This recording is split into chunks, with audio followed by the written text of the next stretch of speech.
welcome back. Welcome back to another issue of the Garden of Thoughts. Yeah, man, it's been a while since I've done an episode by myself, but I kind of wanted to document something that's been occurring in my life recently.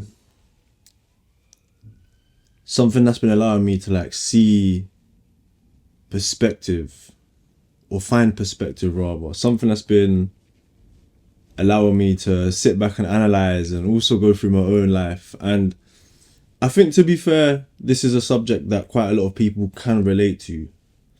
And even if you can't, it's very interesting to get perspective on it anyway. Do you know what I mean? And it has to do with immigration. So I think, as most people know, my parents were Colombian, so they were first generation immigrants into the country. I'm second generation. I was born here. But me and my parents, even though we're from the same place, we've lived two very different lives, and I think being second generation and being born and raised in the UK, or in London at least, you don't really get to grasp what that's like what their life is like, what immigration is like, and how tough it can actually be, how heavy something like that can actually be in someone's life, and how much impact it can have. Do you know what I'm saying? The effects that it has on your life, I don't know, the relationships you make, how you view the world and stuff like that. It really is something quite heavy that until fairly recently I never put too much thought into. So yeah, I guess this is why I'm sitting down and doing this episode by myself. So basically, in essence, what I want to do and what I'm trying to do here is speak about my experience on the subject, immigration and my parents being immigrants coming in, and what life is like for them, especially living in a foreign country, in a place that you're not familiar with and you're adjusting to. How, for example, me being a second generation born here, have had relationships with immigrants too, in terms of friendships and, I don't know, work relations, or however it might be.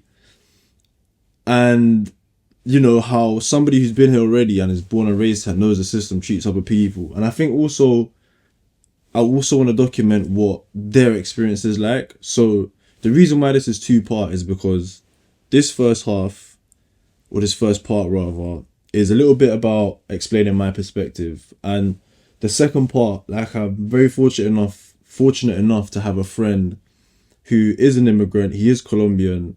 He is fairly young, and he's only been here not for so long, and has agreed to come on the podcast and speak about his experience. Do you know what I'm saying? So that will be the second part, and it will be telling it through his perspective, through his lens, and just asking questions around the whole thing and really trying to understand what that can be like for somebody else. And that will be in Spanish. So that's also why it's a two-part. I want to have a bit in English and a bit in Spanish too, so that some people, if they don't speak Spanish, they can understand. And if some people don't speak English, at least they can watch the Spanish one and kind of understand what's going on. Do you know what I mean? So yeah, it's exciting. It's a story that I've wanted to cover now for a short while, since these are things that I've been noticing a lot more. And yeah, I didn't know how to do it, to be fair. And I reached out to a few friends to ask what probably is the best format and how can you approach doing something like this. But yeah, I guess it also happened to come in the form of my podcast too, so that's quite exciting in itself. So where do I begin with the whole subject, and why am I even doing it? Well, my life in a nutshell is, again, I'm a second generation Colombian that's second generation immigrant, you could say. Parents are Colombian. I was born here in the UK. I've grown up in the UK. It's all I know. And obviously being born here and raised here, and I think also as an immigrant too, or coming from an immigrant family, growing up in a household where for some reason I've just been fortunate enough to have never had the need to change homes, go through so many different processes to have a house, or be able to be stable and all that sort of stuff. I was fortunate enough to be born into like what you would call a quote unquote stable family. Like my parents had just bought their house or were in the process of buying it. You know, they had their jobs that they went to Monday to Friday. They had their routine and schedule. There was, you know, I was fortunate enough to always have food on the table. I was fortunate enough to always be clothed, like to always have a roof over my head, like to have all these basic necessities. And as a kid, you don't realize that like your parents really had to work hard to get to the point where they can provide this for you. You just kind of, it's almost as if it's expected because you've been receiving it. It's just expected, right? So yeah, I definitely took it for granted as a kid. Definitely took it for granted as a kid. And you don't realize the amount of time and effort, the blood, sweat, and tears that went into being able to provide something stable like that for your house. So as a kid, I grew up like with that luxury, you know, and I never really thought too much mind about it, and it just felt normal. It felt as though like being in the UK has always been a thing. My parents have always been here. Fair enough, they might have an accent, and I get that they're from another country and they don't speak English properly and blah blah blah.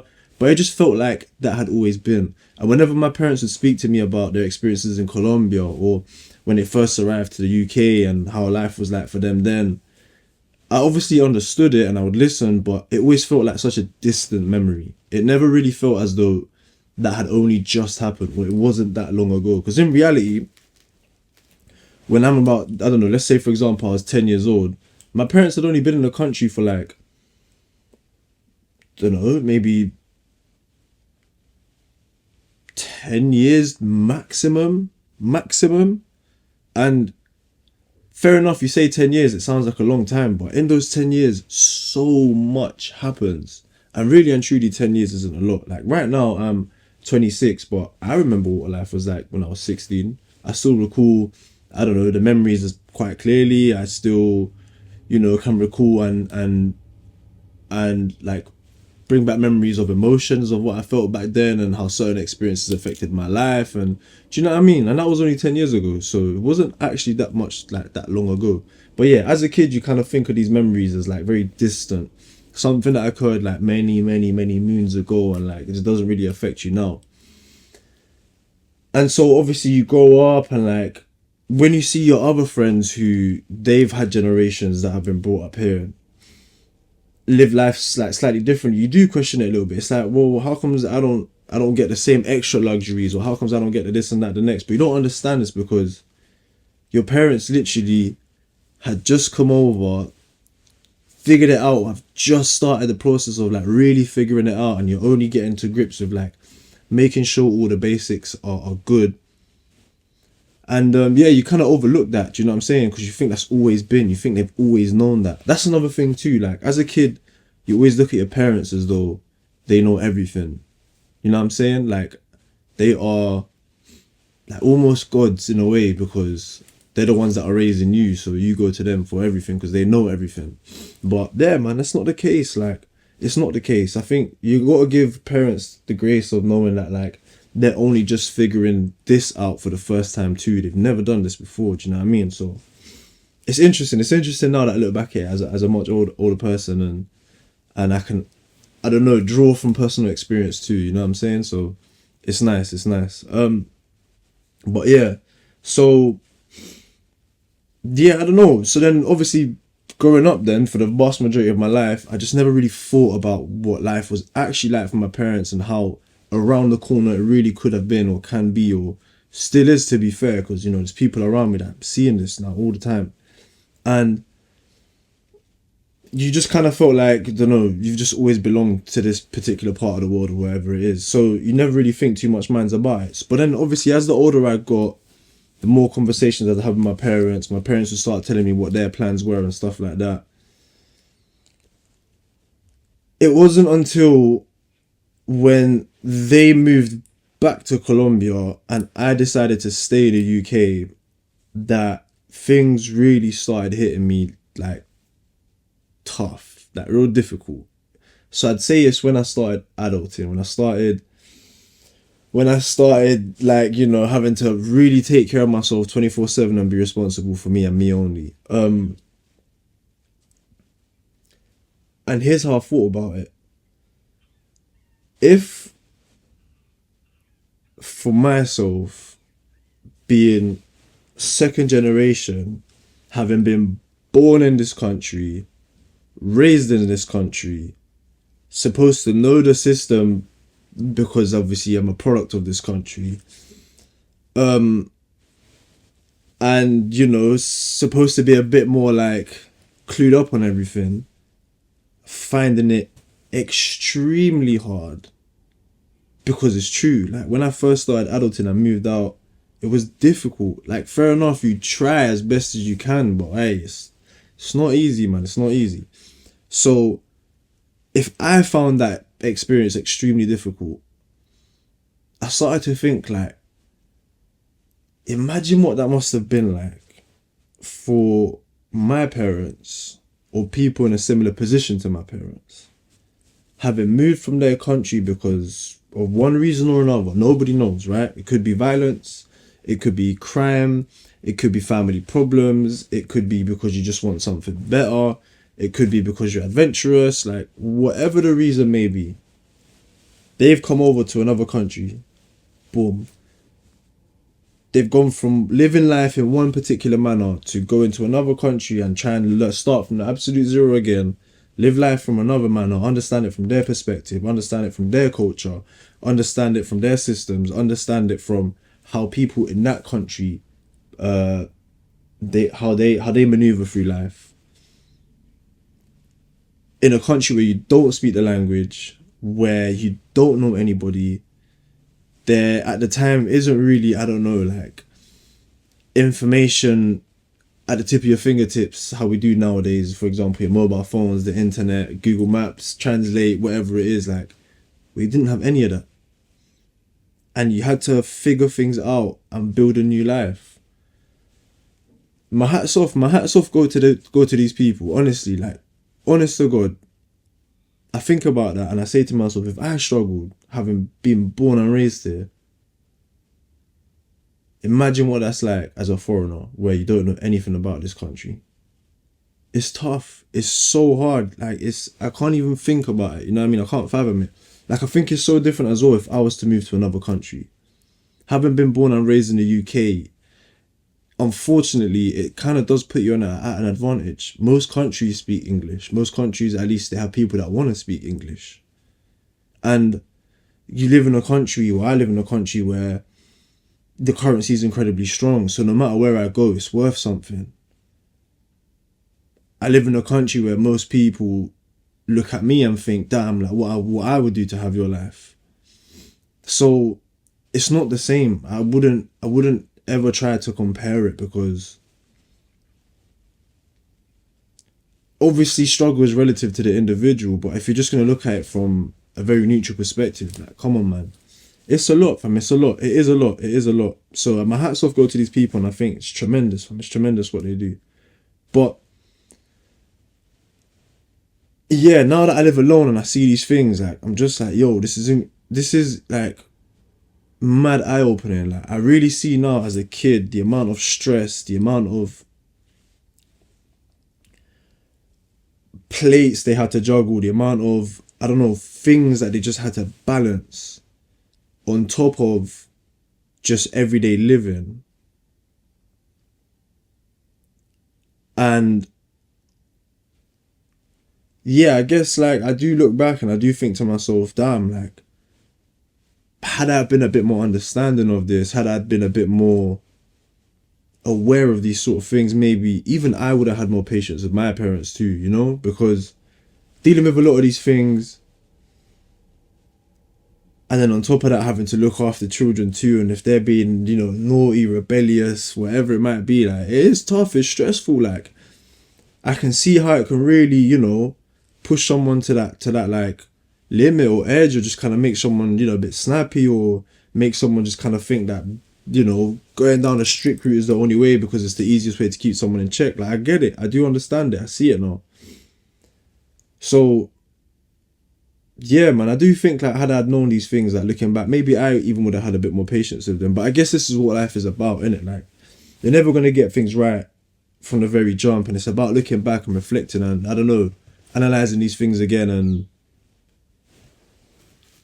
yeah, man, seeing where you can learn from them and grow from them, innit? So yeah, man, that's crazy. Kudos to them. Kudos to them. Honestly, I think they done such a good job, such a good job, and I do think like if they are listening to this, probably I hope they are. You know, they like I am proud of them. I am proud of them because they did what most immigrants dream of doing, which is leaving their country when they might be trying to flee, I don't know, like crime, poverty, looking for a better life. Maybe they don't want to go forever. This is another thing too. Like some immigrants just want to go to another country, be there for a short while, make what they need to make, and then, you know, go back home.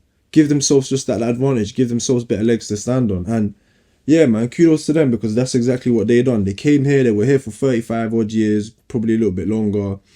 They paid their taxes, they had their jobs, they you know, contributed to society in one way or another. They weren't bad, they weren't delinquents. Like, they integrated themselves as much as they possibly could have in London with as much time as they possibly could have, because it's tough, man. When you got to come and you got to work your socks off day in, day out just to make money to pay for everything that you need to pay for. Barely have any time left, you're exhausted. So no wonder why like a lot of these immigrants don't integrate themselves into UK culture as much as you would think, you know what I mean? It's not that easy. It's not that easy for some. So yeah, man, they did that as much as they could. Like, they bought the house that they lived in. They ended up selling it, and when they decided it's time to go back home, like, they said thank you very much for everything, and it's time for us to go back. Like, this isn't our country at the end of the day, you know what I'm saying? We was born elsewhere, and that's where we want to retire. That's where we want to live. So respect, fam. Big respect, honestly. I think this is also like one of the reasons why I wanted to cover this story too, because recently I have been like obviously seeing in the news Donald Trump and how he's running America, and it's so like even I got caught up in this too. Listening to Joe Rogan speak to Donald Trump on the podcast and understand what Trump was trying to do and say, it's one thing because then he wasn't a president, he was trying to get presidency. He's talking to somebody who has one of the biggest outreaches in the world when it comes to like these types of conversations and, you know, content. So of course, like, he's really going to try and make things sound very good. And to be fair, like, if you go listen to the podcast, a lot of the points that he was making, like, you can understand why he was making them. Cool. I don't agree with everything he says, but some of the things is like, it kind of makes sense. So I kind of see why you look at it in that manner. Do I agree with it? Maybe, maybe not, but I hear it though. But now that he's in power and seeing what he's doing, how he's treating immigrants and all that sort of stuff, like, I think it's so unjust and it's so unfair. Why? Think about it. A lot of displacement, a lot of the reason why people flee their country is because of Western intervention. Now, I don't mean to sound like I'm trying to paint a narrative here, whatever it is, but take the incidents in Palestine, for example, yeah? Had it have not been for UK and US intervention trying to form a new state there wouldn't be displacement. People wouldn't want to be... Like, some people, granted, most people want to stay, yes, but there are also people that, because of it, it's too much for them. They need to leave. They can't bear it. It's too much for them. And they don't want to, but they feel like they have to. And they have to go to all these other countries. And fair enough, they might flee to, I don't know, Europe, America, whatever it is. But then when you come to these countries, the president there is treating you as if you're garbage, as if you're, I don't know, like a criminal, a delinquent, or whatever it is. And that's not the case. Like, you cause the displacement. Now that these people want to leave and they're asking for help, you also want to treat them as if they're, I don't know. Do you know what I'm saying? So if you're just going to look at things very clearly, black and white, and not have biases, it's so easy to see that, like, what the Western world, or at least the US, are doing is horrible, fam. Conducting yourself as if you're better than everybody else, like you always got a point to prove. Like, yeah, sorry, man. I know it's a political. I'm not gonna go in on a crazy political rant right now, but like, it just really don't make sense to me. Take, for example, the war in Afghanistan, the war in Iraq. Like, you're coming in there causing war, saying there's terrorism and all X, Y, Z, just basically so you can kind of take their oil and do your thing and make money that way, causing mass destruction, mass displacement. And when these people now need to leave, they don't even want to, they need to leave to find a new life, and they go to your country for help, you banish them and you get rid of them and you treat them as though they were criminals, delinquents, the whole lot were, I don't know, like the scum of the earth.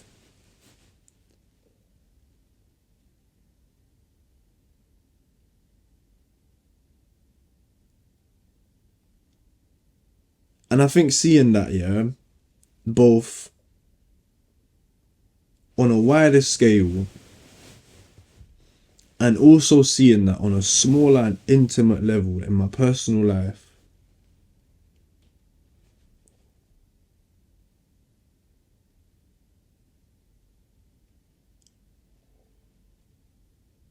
is probably the reason why I did want to do this, to be fair. You know, if I got to like pin it down to something now that I'm sat here speaking about these things,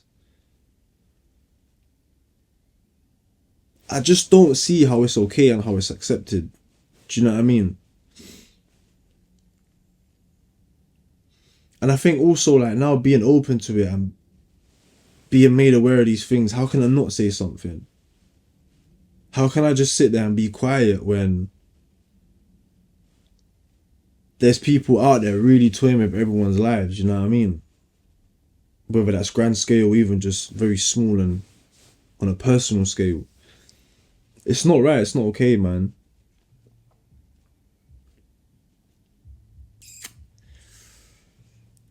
It's kind of like a bully, innit? Bullies bully because they know they're in control of that relationship and that gives them some sense of superiority, or I don't know, something, you know what I mean? It gives them something.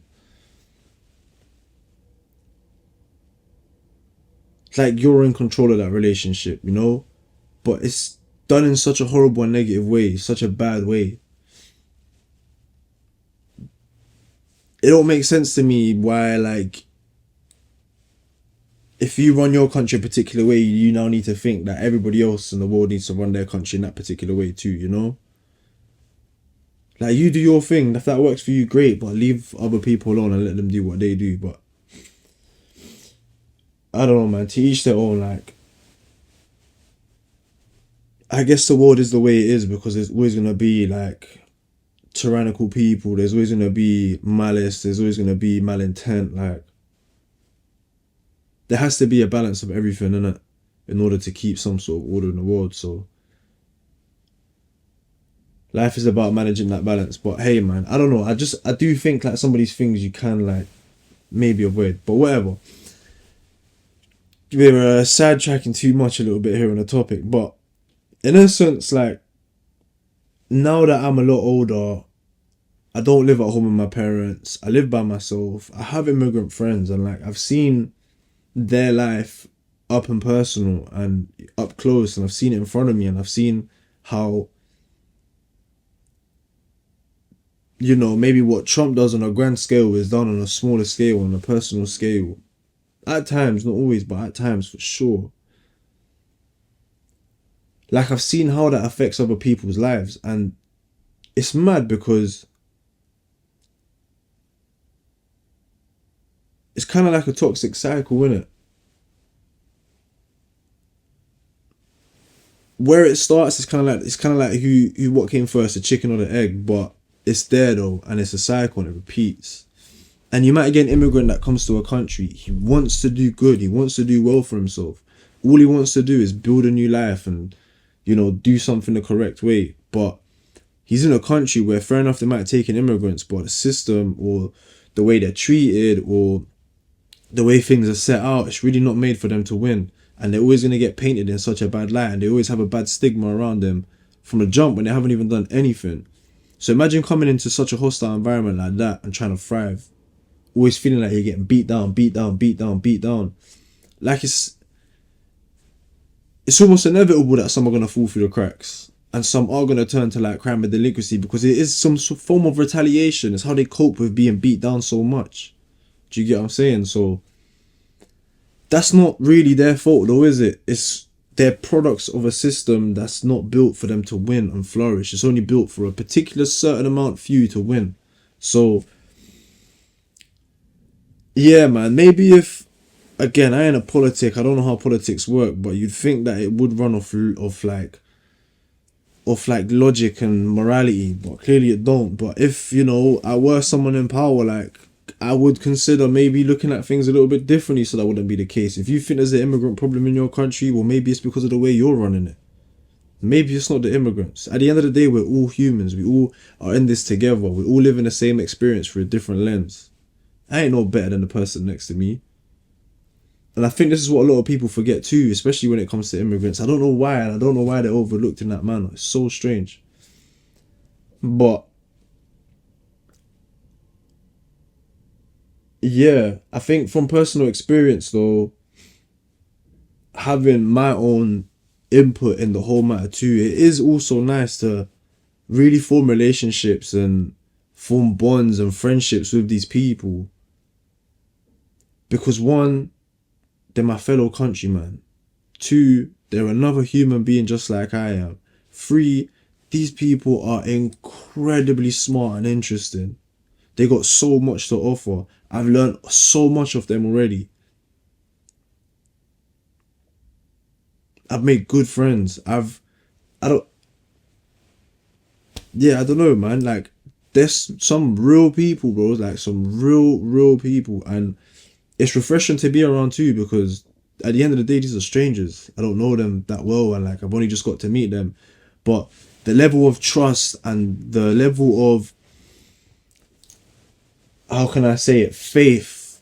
Because to trust someone, you gotta have a little bit of faith that they're not gonna, take your trust and take it for granted. Like, the level of faith that they have in these people is so refreshing, man. Because living here, like, everyone's kind of closed doors, everyone's kind of to themselves, always looking over their shoulder. It's each man for themselves, dog eat dog world, and it doesn't really, they don't really breed openness, kindness, trust, like vulnerability and stuff like that. But for these people, their life in another country growing up might have been slightly different. So when they come here, they have a lot more faith, they have a lot more openness, they have a lot more willingness to be vulnerable, and it's so refreshing because it shows that they really do like look at the world from such a positive lens, that there are good people, they do want to help. Like, why am I not going to try to be open to these opportunities? And it's nice to know that you can also be a contributing factor to someone's positive experience in a new country. Do you know what I mean? Like, if you've met someone that hasn't really been here for a long time and doesn't really know the structure well, like, being able to help them and help them understand things and figure stuff out and like, help them along their journey is also incredibly rewarding. It's satisfying. It's so pleasing to see. Like, it's so nice to see someone grow and learn and figure things out and feel as though, like, this country is welcoming, these people are welcoming. Like, I can feel like I can find a new home here, for example. Do you know what I'm trying to say? At the end of the day, yeah, what we have to realize, especially as second generation, or even if we're not second generation, I just lived here always, this is our country. This is our space. Like, we should be proud to show this off when people come here. When others come and want to start a new life here, we should be able to be like, yo, this is our space. Let me show you around. Let me show you what this is like. Feel comfortable, feel at home. Like, do you see what I'm trying to say? It's like, I want to show you that this place is a good place. I don't want you to come to our space here and leave feeling as though, nah, man, them people there, I don't know how people live there. I don't want to go back there ever again. Them people there are terrible. They don't, you know what I'm trying to say? It's all part of taking care of everyone and everything. Do you know what I mean? We all work in unison. There's no we're better than the next. There's none of that. There's none of that. It's just sharing, caring, and love. Like, that's all it should be. So this is another thing that kind of put into perspective for me too. Like, again, I obviously realized that I don't just share the space by myself, but one thing is knowing that there's other people who share this space too with you, but another thing is really understanding and putting yourself in their shoes too, and that helps you kind of open your mind and realize different things too. Like the whole, this is our space, and I want to share this positively with you. So if you do go back, you can look back and reflect and say, you know what, like that place, I had a good time there, and it genuinely gave me a lot. So yeah, man. I think there are so many people that are already doing that. You know what I mean? There's so many people that are on that wavelength, but there are also quite a lot that ain't. And the more we can help each other out, the easier like life just kind of becomes. So yeah, I think I might not ramble on too much about it there and kind of just go into a little bit about what's gonna happen next and the next issue. But in essence, what I gave you there was my personal experience of coming from an immigrant family and seeing immigration around me, where I stand with it, how I agree with it, where I don't. Like, maybe not the full extent, because when I'm just here talking about these things, like, you know, ideas always coming and going, thoughts always coming and going. So there might have been many things that I might have missed out that I wanted to say, but just on a general basis, this is how I view it. And yeah, man, I think it's a personal one, obviously, because I do come from an immigrant family and I do have immigrant friends, and I see how much like these factors affect their life. And it is quite interesting because on a personal level, how I did earlier allows me to really reflect upon my own life and how, you know, I might view my relationship with my parents and why I view it in that manner. Maybe see if having a perspective and a view on these things which are relevant to me can also alter and change the relationship and the angles of my relationship with my family, with my parents. Because I'll be honest with you, like for the most part, it was quite tough. Like my parents were quite strict and they made quite a lot of decisions that I didn't really understand, or like we just maybe didn't agree on many different things. And I think a lot of that did have to come with the fact that, you know, they came from a whole completely different background and they've come to a new country that is still learning, that is still having to adapt to. But I was born and raised here, so this is kind of what I already know. So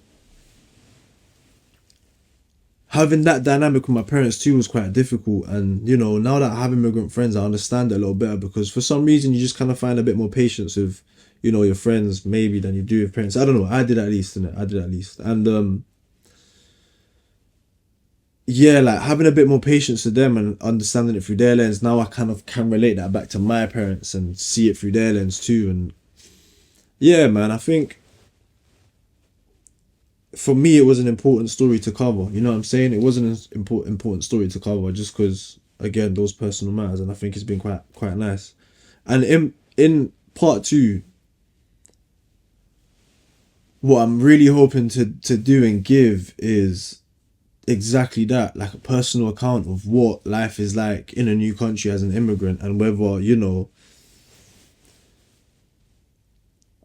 these experiences that maybe they told me and I compared to my parents, has it changed, has it not? Because I also think that it hasn't really changed much, even though we're in an age where technology's developed quite a lot, and, you know, there's way different things that maybe what might have been when my parents came in the 80s, 90s. I don't think the experience is much different though. I do think it stayed like relatively the same throughout. So that will also be quite interesting to kind of see and just navigate and, yeah, explore. So that's what the second part to this is going to be. It's going to be somebody else's account of their experience and like how they're currently living it, and, you know, exposing that experience, such a raw experience, so people actually can understand it from their perspective, from their lens. And, you know, maybe it can also help you have a different perspective and view on it too, different lens on it too, and